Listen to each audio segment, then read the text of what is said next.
Well, good morning.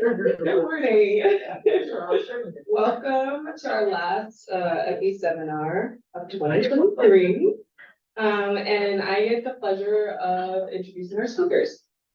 So Ivan Nelson is a licensed alcohol and drug counselor and has worked in the nonprofit sector for many years, providing counseling and intensive case management services for single adults and families impacted by chronic homelessness, mental illness, and substance use disorders. As an integral part of the African American Survivor Service, a 501c3 nonprofit organization, he provides inclusive communal approaches to connect people with professional and peer support.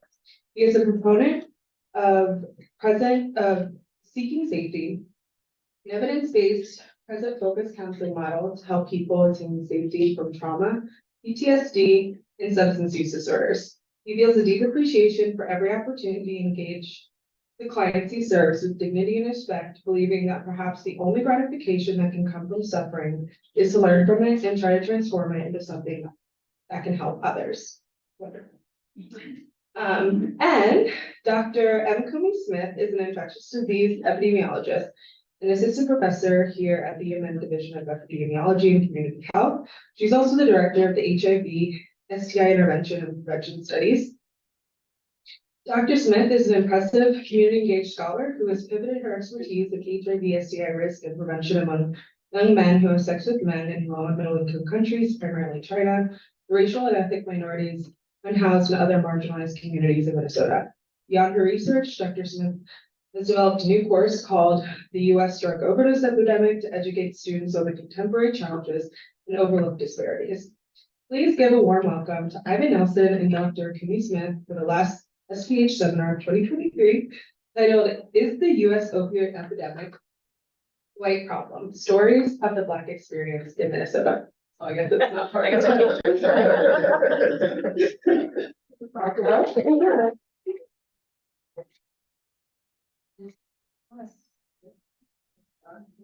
Yeah, before you present, we have a little token of our appreciation for both of you.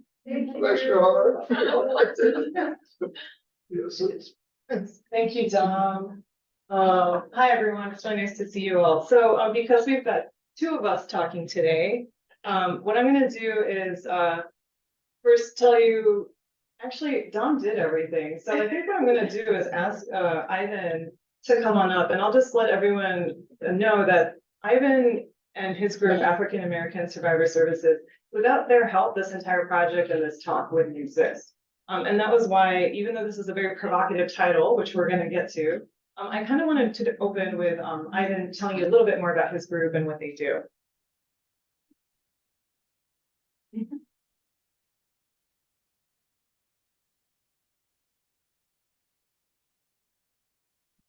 Yes.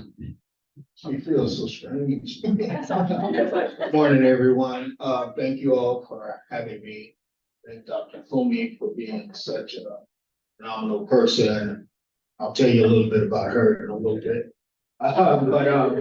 My name is Ivan Nelson. I direct, co-founder and director of African American Survivor Services. And of course, as mentioned, we are a nonprofit working in the Twin Cities. We're anchored in Hennepin County, but we have office space in the Rondo neighborhood in St. Paul. We are really passionate and intentional about helping survivors of intimate partner violence, addiction, poverty, homelessness, and a myriad of underpinning issues that drive addiction. This opportunity right now, I like to do one thing, right? If you could just turn to the person next to you, give that person a warm, juicy hug. I like to make people feel uncomfortable, right? But it's worth it. So on the count of three, right? Let me go. 1, 2, 3.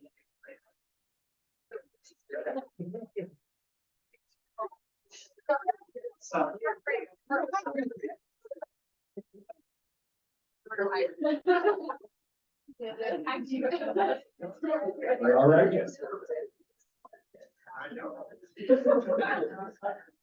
I must hug my brother. That's Kieran Jackson. He's the accountant for African American Survivor Services, keeps us in line. Thank you, Bruce. But again, we are, as I mentioned, we're very intentional about what we do. A big part of the work that we do is face-to-face contact. We're on the ground with people, walking with people. We're in the encampments. We're on the light rail, the public transit stations, giving instant assessments for services. Narcan distribution, xylazine test strips, things of that nature. A lot of what we do, what makes us, I'm not going to say unique, right, is that we are rooted in it's an African proverb. It says that you can't build your shield on the battlefield. Right? So a lot of the work that we do in preparation, going out and meeting and engaging folks, is done right within our space. So we meet regularly. We do it in trainings with each other. We come to places like this, making connections and collaborating with other community providers. That's a necessary component for us to continue doing what we do. Addiction in the field of addiction studies, right, it's a fluid process and it's ever emerging, right? And so for us to stay, ahead of the curve often, right, it's necessary that we continue to collaborate with other entities, right, that are doing work similar to what we're doing. Other organizations, not just in the state of Minnesota, but in California, New Jersey, and all the way up to Ontario, Canada. We like to pride ourselves on being harm reductionists. I know as a profession, I'm a clinician, alcohol and drug counselor. I've been doing that for about 16 years. But I love meeting people. I love direct services. I think there's nothing more important than being of service to individuals. I've had a couple of opportunities where I was like clinical supervisor and it made me feel really administrative, right? Didn't really like that as much. Really don't like telling people what to do. I kind of give folks I like to give them the latitude of knowing you know what to do. So let's do it. But African American Survivor Services, part of our vision is to become a resilience hub in the state of Minnesota, right? Where folks can come and get the services necessary. Under the harm reduction model, of course, the goal is to achieve abstinence, right? But we've kind of expanded on that definition. And so reducing disparities in healthcare, getting folks to really understand systems, right? More importantly, relative to this conversation, is starting to build those strong relationships with the medical providers. What Dr. Comey and myself will show you during this presentation is how a lack of understanding, right, on the provider side. So if the provider, has a lack of knowledge, or I'm going to say passion, right, to deliver the information to the patient, and the patient will go on not having the information as well. So I can prescribe someone something, and the person has no knowledge of what this will do long term. Right? If I don't have a relationship with my patient, right, I really don't have a good sense of history on this individual, not understanding the acuity of what's going on with them right in the moment. Some of the chronicity of addiction is that it comes along with multiple comorbidities, right? And so I mentioned about the underpinning issues a lot of times with addiction.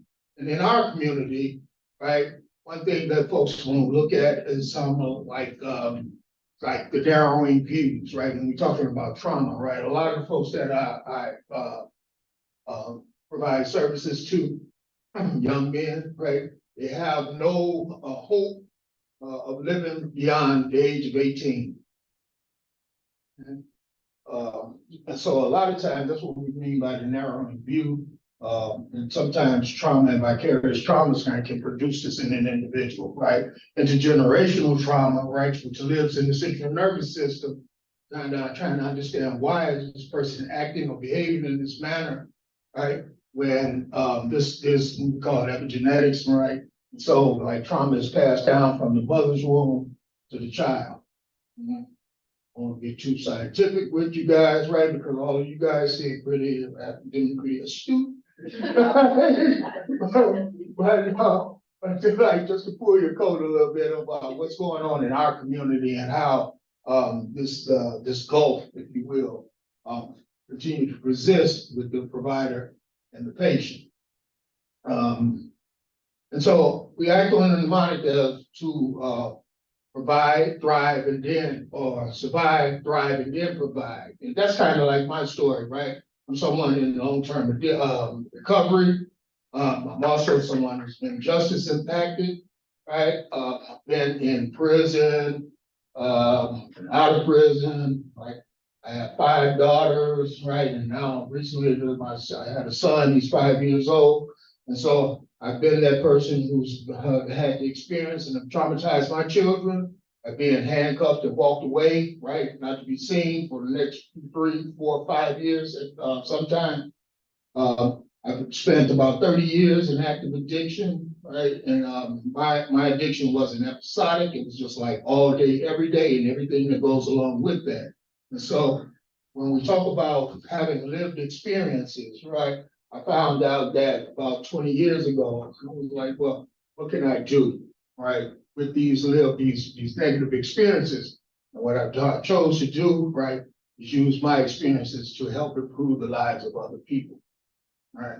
That's been the work that I've been doing, and that is kind of like the direction, right, of what African American Survivor Services does. I'm doing on time. Great. All right. And so about 2 years ago, year and a half ago,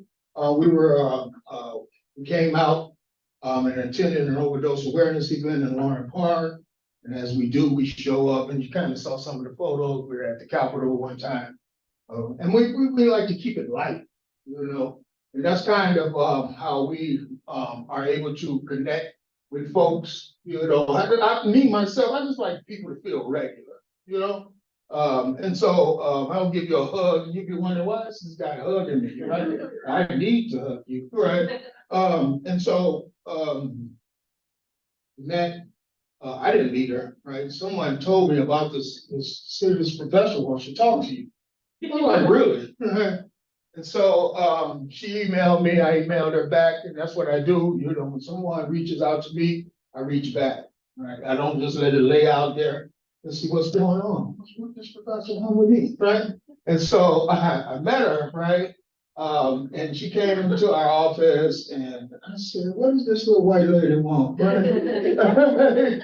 I found out, you know what I mean, in her, right, this phenomenal individual, right, has like a real passion, right, for what she does, right. Kumi is someone, right, that is like, if I was to draw a picture of reliable, right, her, you know, and so, you know, she explained the project to me. I said, well, this is going to be a monumental task, especially with getting the participants involved, because in our community, Black folks, right, we're not too eager to speak with researchers, right? All of you guys are researchers? Most of you, right? I don't really want to talk to you. Right? You know what I'm saying? And that's because and I know that you're familiar with some of the studies that have been done on Black folks in the past, right?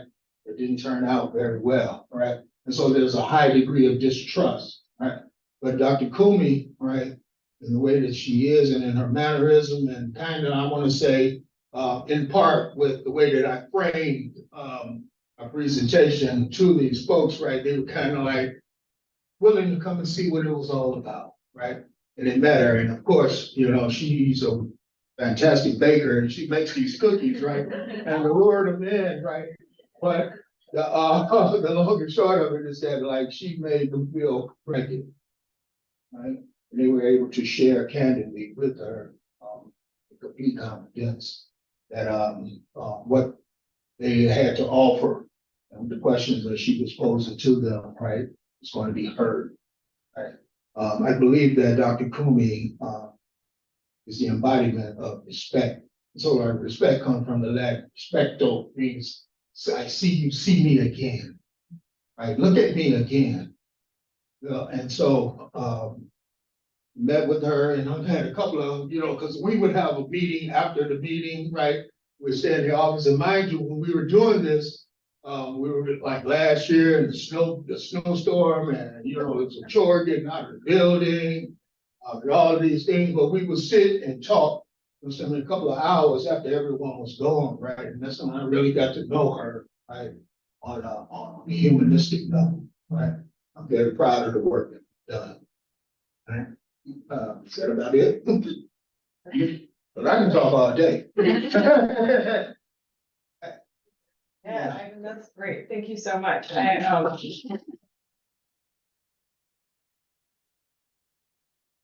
was actually trying to tune out because a few people in this room know that I have a problem crying these days. I cry a lot in public, and so thanks, Ivan. You should have warned me. Didn't know you were going to say such nice things, and the feeling is so 100% mutual. So I think in order to get back to the passion and the emotion that Ivan just shared, because that really is what drove this project.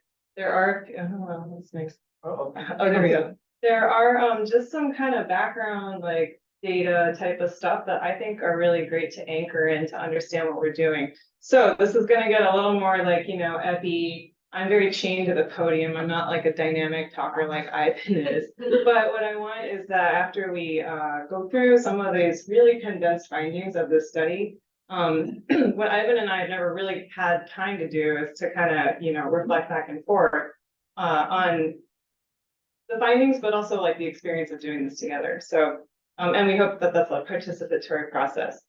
So the title of this talk is the opioid epidemic a white problem? And that's actually borrowed from a title of an amazing paper by Helena Hansen at UCLA. And it's obviously a rhetorical question, but it's one that needs to be asked because if you're not all up in the opioids every day like Ivan and I are, it might not be quite obvious to you how much of a racial slant there is to its portrayal. And by that, I mean, it's very white. And this picture is a good example of it. It comes from Stat News. It's a really impressive obituary pulled from information that families had made public about their loved ones that they had lost to the opioid epidemic. It's devastating. But then there's also movies and documentaries like this that are on or around the topic of opioids that further that perception that this is sort of a white problem. And it's not that that's a wrong perception. Overdose mortality is in fact highest in states like West Virginia, Ohio, Maine, and even within those states, it's impacting rural communities a lot. So it's not that that's necessarily a wrong perception. It's that by fixating too much on that aspect, we're overlooking a really important aspect of this epidemic, which is the very real impact of opioids on communities of color. And to show that, I actually think that this graph is one of the best examples out there. So this is adapted from work by Monica Alexander, which shows white versus Black opioid mortality rates from the 80s until now. And early on, what you see is that Black mortality actually outpaced that of whites until about 2000, when the authors, as the authors put it, the racial gradient flipped. Do folks have a sense of what might have been happening around the 2000s that made white mortality start to climb? Bruce, you can't participate. Also, you've seen this before. So anyway, thanks for breaking the thing. So as Bruce said, Oxycontin. This is the rise of prescription opioids that's flooding America at this point. But the key thing is it's not flooding America evenly. And that's why what you see is that as white mortality starts to climb, it stays flat among Black Americans.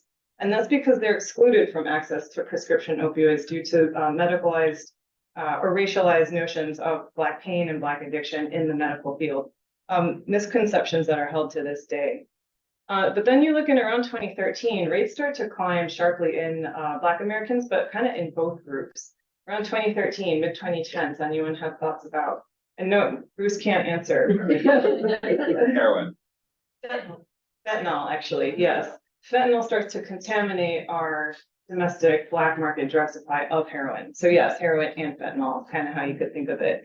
And the key thing here is that what we're seeing is that it's impacting black mortality for the first time in 20 years. That's when it starts to climb. And what that's reflecting is the fact that Black Americans have always been forced to rely on the black market to access opioids. So when our black market gets shocked, Black Americans are really, really vulnerable to it. And not just Black, but many communities of color. But we're seeing that happening here. And then the situation since then has really only gotten worse. As you can see, rates have been climbing and climbing since then. And in 2019, Black mortality overtook that of white Americans for the first time in 2 decades. So these racial disparities that we're talking about today are of epidemic proportions. But whether we're talking about Black or white people, everyone agrees that the public health goal at this point for the opioid epidemic is not necessarily recovery and long-term goals. It's really just please stay alive. Stay alive long enough so that we can help you get to recovery. And so that's a lot of what Ivan was talking about, and it's these harm reduction type approaches that include things like trainings on naloxone or Narcan here, which is an overdose reversal drug, and we're doing one here today at noon that you should all come to if you haven't participated before. There's also safe use hotlines like Never Use Alone that keep callers on the line to make sure that they're still conscious, and if they don't respond, 911 is called. There's fentanyl test strips to let people see if their drugs are contaminated. But the most kind of the interventions that I think the medical and research community are most enthusiastic about, I would say, are these medications for opioid use disorder, or MOUD. And there's 3 of them. Methadone has been around since around the 70s, and it's almost always dispensed in federally qualified centers that specialize in that and only that. And you have to go every day to take your methadone. Then buprenorphine came along. It was approved in around 2002. And the last one, naltrexone, has been in medical use since the 80s, but it's less popular for a bunch of reasons that we're not going to get into today. So the one that we're really kind of thinking about a lot, people like me and Ivan, is about buprenorphine. And some reasons for that are because it's a partial agonist. So unlike methadone, the drug doesn't stimulate the opioid receptors in your brain as much. So it doesn't give you as much of a high. That means it has a lower abuse potential, and that makes it suitable for take-home dosage. So that practice has been called office-based opioid treatment. And it means that you can go to your primary care provider just a few times a year and get your prescription and take it in the privacy of your own home. And that's a lot more convenient and a lot less stigmatizing than having to go daily to a methadone clinic, which is in public and everyone knows your business. There is a catch though, which is that if your system still has any opioids in it when you start buprenorphine, you could think of it as a complex drug interaction, and it can induce precipitated withdrawal, which is basically going into very severe symptoms of opioid withdrawal. So that can be challenging, but on balance, it's the intervention about which the medical community and policymakers are most excited. In 2015, the Obama administration declared it like a priority strategy for addressing the opioid epidemic. So that begs the obvious question, like, given all that, how are we doing at getting buprenorphine to the people who need it the most? And at this point, I would say that is undoubtedly communities of color. And you won't be surprised we're doing terribly. Helena Hansen's work shows that 91% of people on buprenorphine today are white. That's in spite of the fact that 2/3 of the population indicated meet that description.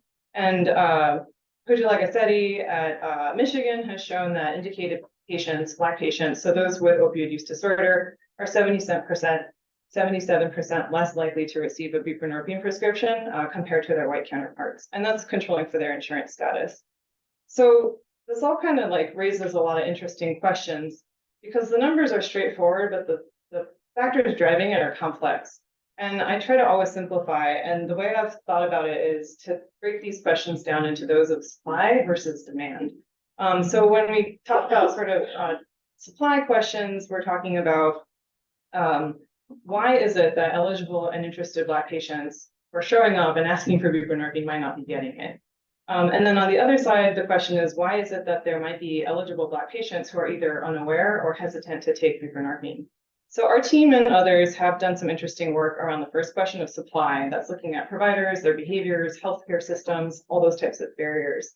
But I found that there was surprisingly little about how the Black community actually feels about buprenorphine.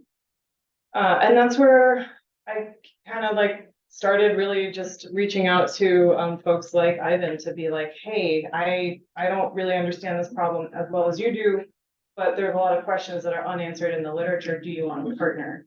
And so that's what we did. And they were, just absolutely integral to getting us in touch with community members to talk to.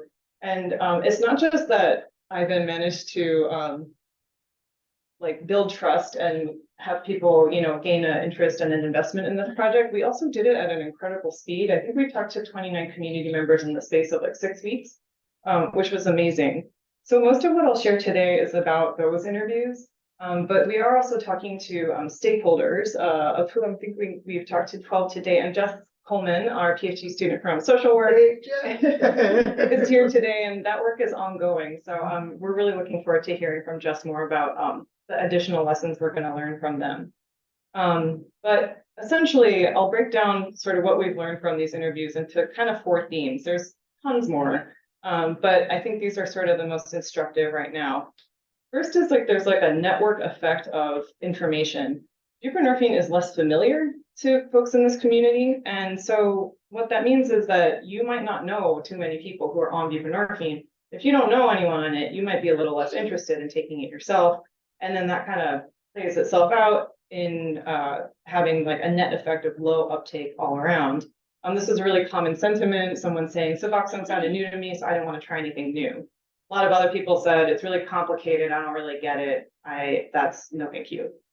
And another factor was that buprenorphine, although it doesn't have as high a street value because it doesn't get you as high, there is a fair amount of non-prescription use happening in street settings, mostly for people who are just trying to stave off withdrawal if they can't find drugs. But as we said before, the timing of when you start buprenorphine is super important. Doing it under medical guidance is recommended, but that's not always what the luxury people have. So when that happens, there's a lot of stories of it going really poorly. Taking it on the street, it doesn't go well. You go into precipitated withdrawal, and it's awful. Here's a quote where someone said, "What I didn't know is that if you don't use Suboxone right," Suboxone is one of the brand names for a common formulation of buprenorphine.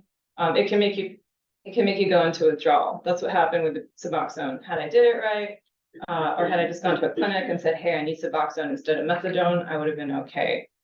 So these bad experiences ended up being really traumatic for people, and for many of them, that was the reason why they were swearing it off for good. Another common theme was the negative associations that a lot of people had of just any kind of medications for opioid use disorder. And it was rooted in the bad legacy of methadone, which has been especially in the Black community since the 1970s. To these folks, buprenorphine just sounded like yet another thing that the US government is just dropping on their community without really thinking about the consequences and how that's going to play out. This is a great quote where someone said, they want you to be on the methadone maintenance program because it's all about the money. And when asked to clarify who they meant by they, the respondent said, Big Pharma. It has a hand in the methadone. They want you to stay on it so they can continue to bill insurance companies and get fat off it. Big Pharma is the biggest drug dealer out there. See, the only difference is their drugs are illegal. I just love that quote.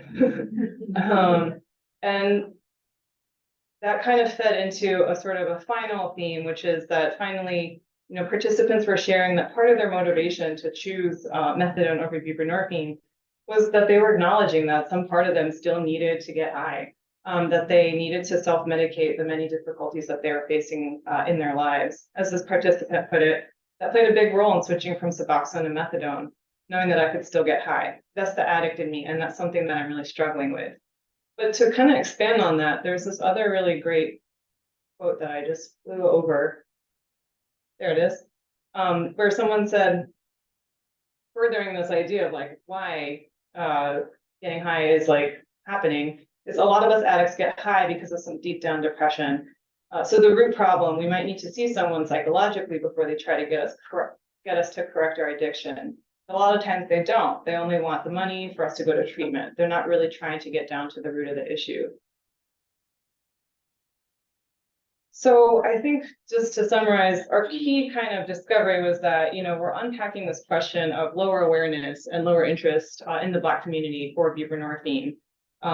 Sure, I think the numbers already kind of suggest that, but what we were doing here was sort of tracing backwards, like where is that coming from? And we sort of identified some of these, what we would call like immediate causes. And those included things like the fact that many people are trying buprenorphine for the first time outside of medical settings, and that's not going so well. There's also a deep skepticism of government touted MOUDs. And then there's the use of things like methadone and other treatments as sort of a coping mechanism. But when you take kind of a step back further from that, I think what you learn is that there's sort of each of these immediate causes is rooted in a much more distal cause about the racialized nature of the US healthcare system. And I think the first good example is how buprenorphine is actually being marketed. So why is it unfamiliar in the Black community? A good example is actually to just take a look at, at this ad for buprenorphine to kind of see who is it exactly targeting. So most buprenorphine ads are happening online, and they look a lot like this. So they're really targeting sort of an internet savvy, health literate, pretty, if you look at the models in here, like relatively white looking demographic. And this has been highlighted by Helena Hansen as a pretty distinct example of why buprenorphine is in the communities it's in. And when it comes to skepticism that the community is expressing about government endorsed treatments, all you really have to do is look at the history of how methadone programs were unfolded in the US, which is that they were part of Nixon's war on drugs. They were really kind of touted not only as like how to help folks with addiction, but really like how to prevent crime in these communities. And so their location, like being located in lower income communities of color, was very deliberate. And there's also a legacy of these surveillance-like features that have been built into methadone programs. You have to register essentially and like register as like a government registered addict. You're subjected to regular drug testing.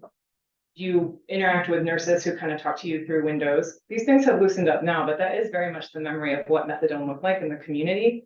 And I think just knowing that could help you understand why the government coming along, 3 decades later and be like, we got another one, might not necessarily land the way we think it would.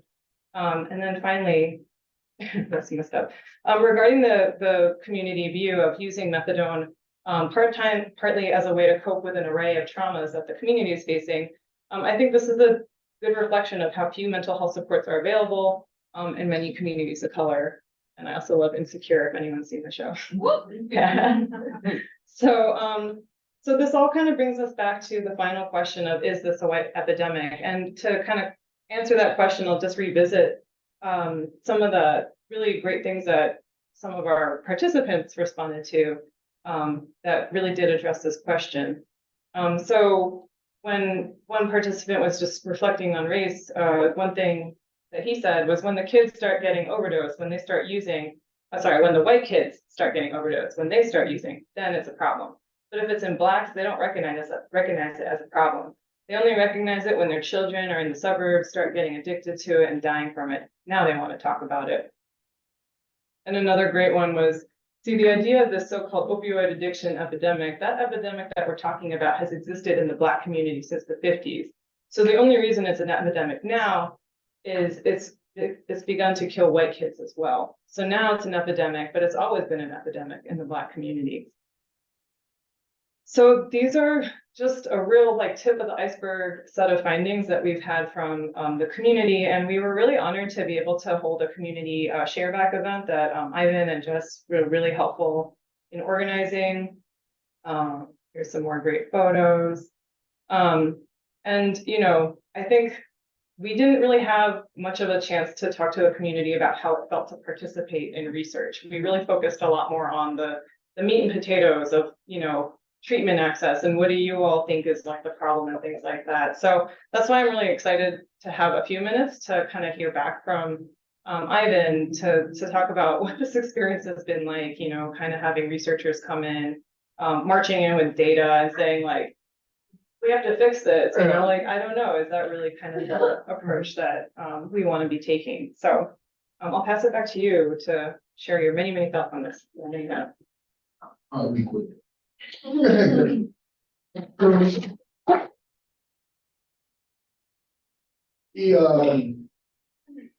lot of the response that I got from participants about this study, or they were really, it was kind of, it was, well, it was something that I didn't expect, right?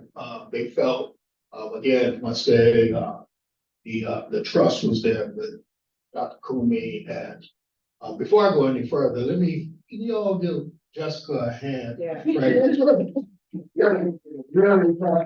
Really good, in doing the stakeholders interviews.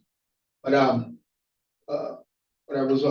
what I was mentioning was that, some of the side conversations that I was having with the participants about how they felt about being, a part of this, they felt very, very heard, right? Which was kind of unusual, in their view.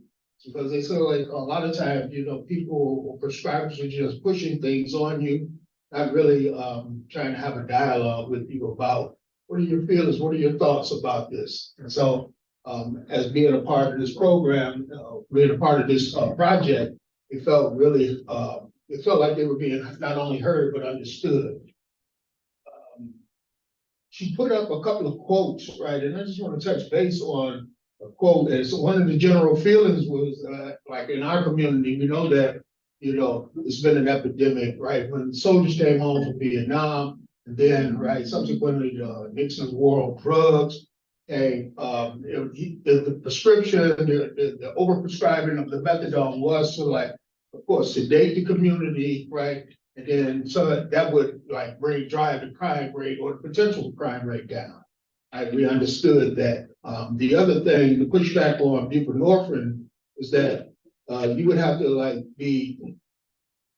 withdraw, right? If you had opiates in your body, you would have to withdraw for 24 hours. Hands down, people were like, I'm not doing that, right? It's the fear or the pain that comes along with withdrawal, right? That kind of keeps folks the addiction alive and well, right? So they'll use other methods, no matter how much I talk to individuals about, okay, the withdrawal is going to be supervised medically, I'm just not going. And so like, a lot of what I do is like, I come back, right? Always circle back, right? Come back and like, if you're here tomorrow, right, let's talk about, maybe a hat, scarf, whatever, gift card or anything like that. And so, when by doing that, right, I started to instill trust. They start to trust me a little bit more, and then the conversation kind of soft. So I give it to them in little snackable pieces, right? They can kind of digest, not the whole sandwich at once. It's coming back, reaffirming like what I said the day before, right? And that this withdrawal process, right, it will be medically managed. That you could do it. And so one thing that I've commenced by services, we have a really good relationship with Plymouth Detox and 1800 Detox. And so I can call staff over there and say, hey, I have a person ready right now. Right? And then when I go back and meet with that individual, so like, what do you think about our conversation yesterday? So like, yeah, last night this happened and that happened. And, there was gun violence, blah, blah, blah. It was like I think I'm like, can you get me in there now? I said, I sure can. Right. And so they really appreciate that. Go ahead. Can I ask you a question? Yes. So, because I think it's very positive, but I promised you we could talk about some spicier topics and some of the less comfortable parts about collaboration. So I have a question for you. We've talked a lot of times, like you, me, and Pearl, and Bruce, and the others about, okay, well, like, what are we gonna do now? What's our next step? And you all have a lot of really great ideas sometimes. I'm sorry, all the time, great ideas. But there's a lot of times I'll have to say, the type of funding I can get you is scientific research. So I have this added burden of what we're gonna propose has to be somehow novel and new and untested. And that puts a lot of like additional pressure on you all to be like, we are actually just trying to provide services. But here is this researcher who's like, well, we should actually be developing new stuff and like testing it out, experimenting. Can you talk about how that feels? Nuance. Yeah. And so, I mentioned that African rubber earlier is because what we know, what has been working, right? And then there's a challenge, right? Even with that. and then for someone to usher in a new idea, right, or just for the sake of potentially funding and things like that, I can just say this about it, you know, when we, myself, my brother, and a couple of other folks first started African American for a year, we used our own money, you know. I mean, that's just how much we believed in what we were doing. I was like, you know, the conversation was like, man, like we provide the service, and we know that perhaps the highest aspiration of the human heart is to be of service to other people, right? And I was like, you know, I'm just going to use my money, you know, and then hopefully we'll meet someone, right? You know, but hopefully someone will notice it, right? And you know, and so it's been a struggle. And so like we know that, you know, because of lived experience, and everyone on our team is people that are in long-term recovery. Some folks are some of the consultants, right? They're still in active addiction, you know, and we still give value, right, to their input.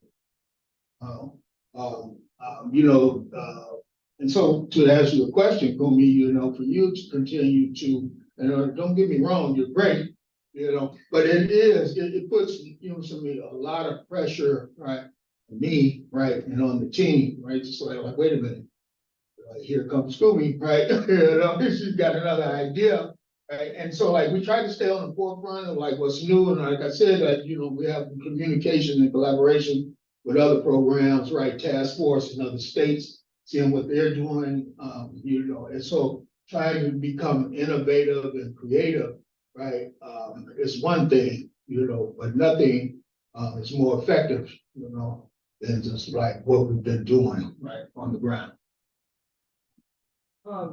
So at this point, would you be down to take some questions, maybe? Sure. Here she. So thank you so much. Let's open it up to questions. There's some folks online, and if you have questions, and if you can hear me, I already typed this into the chat, you can write questions into the chat and I'll read them out loud. Anyone in the room, do you have any questions? I was gonna say, oh. Thank you for the wonderful presentation. My question is, were there any experiences that came up in the interviews related to actually being in hospital systems now that physicians can prescribe medication to treat opioid use disorder, and the fact that people with substance use disorders have a lot of other comorbidities? Did any of those either structural barriers within the healthcare system come up in those interviews? I'll meal around the question. So, and then maybe it'll hit the mark. So, one person, a young lady, she said that her doctor really didn't have too much knowledge in her, that was her view, didn't have too much knowledge on addiction or substance use disorder, right? And so like the communication was really choppy, really hard. He really didn't understand, is what she said. Right? And I find that to be, you know, true. Like, a lot of MDs, right, they have only so many hours, right, on addiction studies, and so it's really hard, which goes back to what I was saying earlier, right? If providers had more information on opioid use disorder, right, they can be more, they can have a better or more stronger dialogue with the patient, right, on prescribing, not prescribing.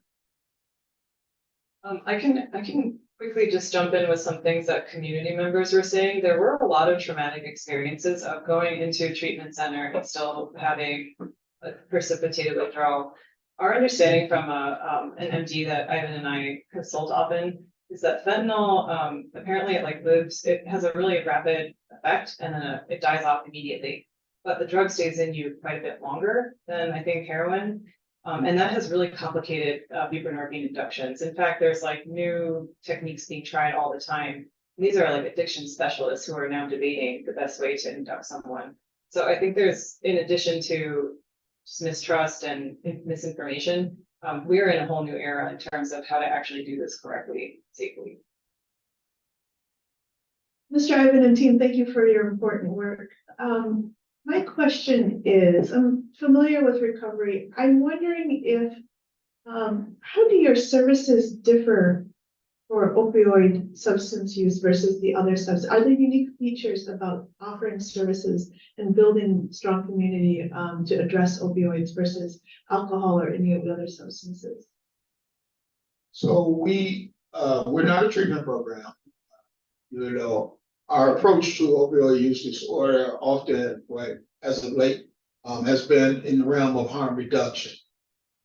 I believe Kumi mentioned, you know, a lot of our work is versus, well, a lot of folks that we service are not folks that are like personally ready to go to treatment or anything like that. But we are giving them information, providing them with the Narcan, and then doing all sorts of harm reduction strategies and engagements, right? And with the hope that, you know, someday they will say, okay, you know, I'll try this. But yes, so like we're not a treatment program, but we do rapid assessments, right? Not just in the realm of substance use disorder, but we do have assessments on trauma and things of that nature as well. So did that kind of answer your question? Hello, thank you so much for coming. My name is Diana. I was wondering, so you said that you have like some clinical experience, like 16 years of clinical experience. I was wondering if like restorative justice comes up in the work that you do now. Like, is that something that you practice? Often. So I had the privilege of writing a program for reentry program. And as I mentioned earlier, I'm someone that's been justice impacting in the past. And so one of those issues, right, that we know that are in our community, right, are those that have been incarcerated, currently incarcerated, or formerly incarcerated. So, you know, being on the forefront of that as it relates to substance use disorder, speaking with the DOC, seeing what they're doing, what are some of the new things that they're trying, right, or not trying, failing to try, and how we can fill in those gaps. I think that that is our approach or our attempt to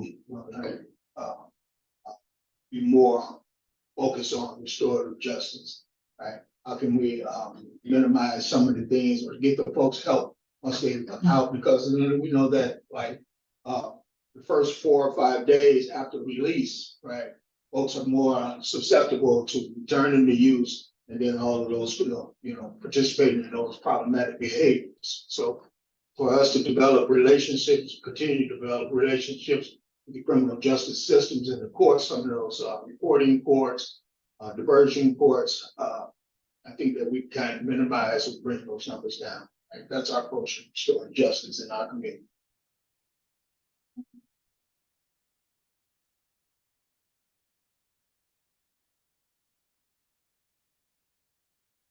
Thank you, and thank you for being a service provider. I'm gonna ask a policy-related question, which is that it's my understanding that the Minnesota legislature passed a big harm reduction bill last session, and it was considered a community win. And I'm wondering if you know more about that bill and if you consider it a community win, and what would be next that we could ask from the legislature to advance. Yeah. So I'd like to also introduce someone that's been working in consultation with our team. Ms. Burrell Evans, she could really speak to that question. Thank you for the introduction, Ivan. My name is Willie Pearl Evans. I am a person of long-term recovery, and I worked in collaboration with the Minnesota Harm Reduction Collaborative to pass the Decriminalization Act and the decriminalization bill. And so what that bill did is it decriminalized individuals who use substance, it decriminalized paraphernalia, residue, and it also gave syringe service programs the legal capacity to operate. So what does that mean in alignment with substance use and recovery? It means that people, especially African American, Black people, Somali people, people of indigenous backgrounds, no longer have to operate secretly in accessing a syringe service provider when they go to return. their used syringes to get new syringes. They don't have to worry about being arrested. And it also means that in the event that they come in contact with law enforcement, they will not be penalized, criminalized for you being an active addiction. So in a nutshell, what that bill did is it no longer criminalized people for using substance. It told people you can go access syringe service programs, and you can also access harm reduction, which is a syringe service program. And so we consider that a win because, as you know, Black folks have been, Black and Indigenous folks have been criminalized for using substance. So this is a step in the right direction to decriminalize substance use and allow people to make the decisions that we know people in active addiction can do when they're ready for treatment. So it's no longer like you're gonna be penalized because because you use substance. And it also tapped into that bigger picture of using substance is no longer a crime. It's not a moral failing. It is a disease. It's an addiction. It's a disease, just like diabetes, high blood pressure. So we're looking at it from a public health approach. If I could, thank you, Pearl. If I could piggyback on that, just going back to my statement that I made earlier, I can remember, well, look at my criminal background, right? I have multiple charges for possession of drug paraphernalia, right? Had that been a thing, right, when maybe I would have made a decision to take a look at stopping quicker.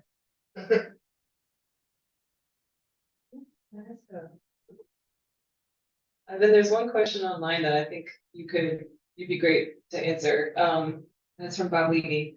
What do you think providers who work in areas that are predominantly African American can do to improve access to MOEDs? Could you repeat that, Bob? What do you think providers working in areas that are predominantly Black, what can they do to improve MOED access? It's a good question, Bob. Hey, Bob. But, you know, getting more people of color in trained and in the field with a passion to help.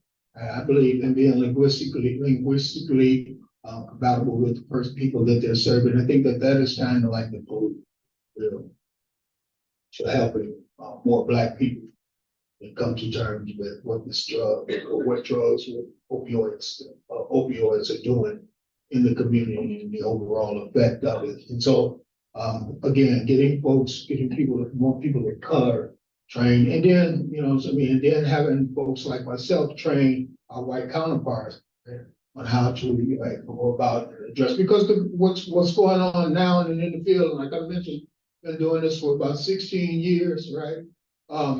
People of color, like there's a huge gap, right? There's a huge barrier, right? There's a white elephant in the room, for lack of better terms, right? That no one is really talking about, right?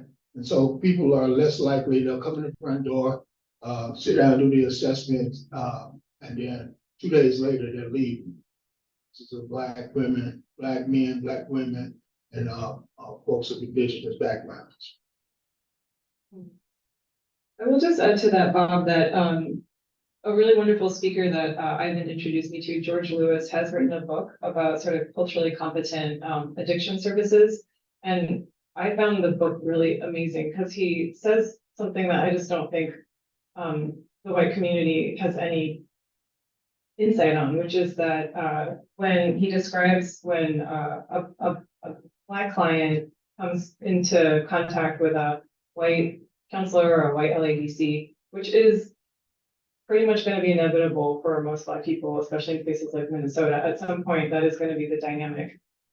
There's a discomfort feeling like, for the client feeling like they can't necessarily bring up certain issues about their own traumas and experiences as a Black person. And then the white counselor feeling like they're not in a position to talk about that either. And what develops as a result is what he calls a conspiracy of silence around race. And what that means is everybody's kind of hampered in talking about real things. the solutions he proposes is not that we have an exclusively Black workforce to, that is completely race matching. It's that we all have to become a lot more brave and open, talking about our weaknesses and blind spots when it comes to talking across race. I think that is a great start, and George Lewis does talks, and I think he should come and talk to us about how to, do this in academia better, for example. But that's a really important place to start. Did you want to say something? Okay. Hi, my name's Erica. This is sort of tangentially related, but maybe not. And you talked about being in reentry services. And before I came to the U as a PhD student, I worked at the Minnesota Department of Health, working in their COVID unit with working with jail and prison administrators and also shelters on COVID response. And we talked a lot about like the increasing role of correctional health staff as like a primary care physician.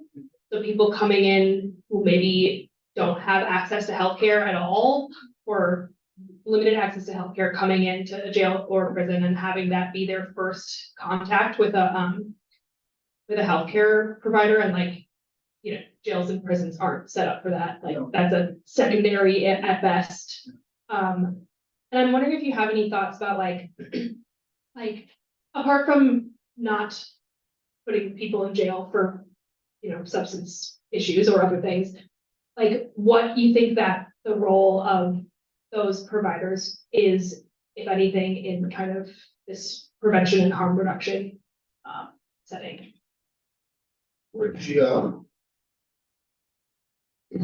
Thanks, that's a great question, Erica. Thanks for the work that you do. Done, but having that component, right, almost immediately, like me being primary, right, is huge. We recently, this answers the question, but I'm gonna get at it. We have recently partnered or contracted with Epidemic County, right, and so one of the things that we're going to do, right, is make that a reality, or kind of usher in that idea and make that a reality, right? Primary care is huge, right? I think one of the what I know to be true, right, disparity in healthcare structurally, right, is that lack of services, lack of healthcare, or access to healthcare. So making that a priority, right, primarily, when a person like goes to jail, right, comes out. One of the things that when we were talking about earlier is on like around reentry, when the person leaves prison and he still doesn't have health care, right? The person is going to see one thing about pain, person is going to do one or two things. It's going to take something to make them feel better or do something to make them feel good. Right? And so if a person does not have a primary care physician, right, leaving or hasn't had any work done around healthcare prior to leaving prison or jail or the workhouse, right? When they come out, they're less likely to seek it. And so to have those services immediately, right? And what we want to do is folks that are like in the encampments, people experience homelessness, just to be able to be that bridge to get them into healthcare. So like part of the harm reduction efforts, right, is just that we'll be doing. So we are at the top of the hour. Thank you so much, Ivan and Kumi, for sharing your work. And I certainly learned a lot. I'm sure everyone in the audience did. Everyone, I'll see you spring term.